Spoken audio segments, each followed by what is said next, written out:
Malala yung problema ngayon ng cellphone. So, patatlong warranty na to. Tapos napalitan na rin na siya ng board. Bigla siya nagko-close. Ayan. Ganun ang issue niya.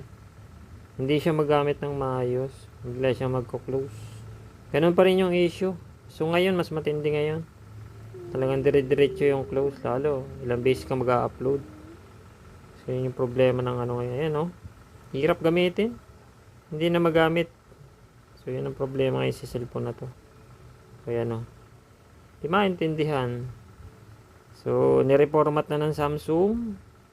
So, pinalitan na rin ng board ng Samsung. Sabi ng Samsung, hindi ko lang alam kung totoo pinalitan. Ayan.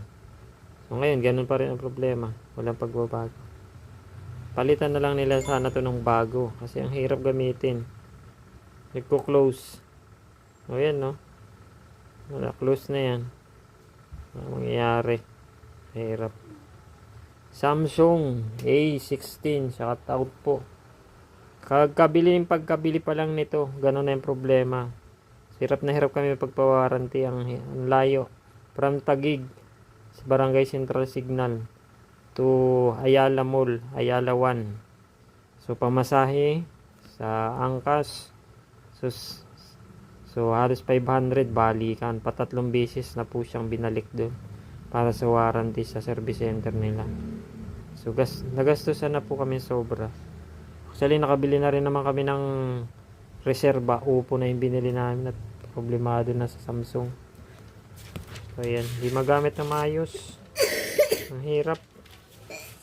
Nagko-close. So, ayan po. Sana palitan na po ng Samsung ito. Pakiusap lang, pakipalitan nyo na po. So, ngayon ay March 13. So, March 13 na po ngayon. Ganun ang problema niya. Daddy, March 13. bukas March 14 Okay. na tayo. Okay, March 14 niya bukas. Thank you.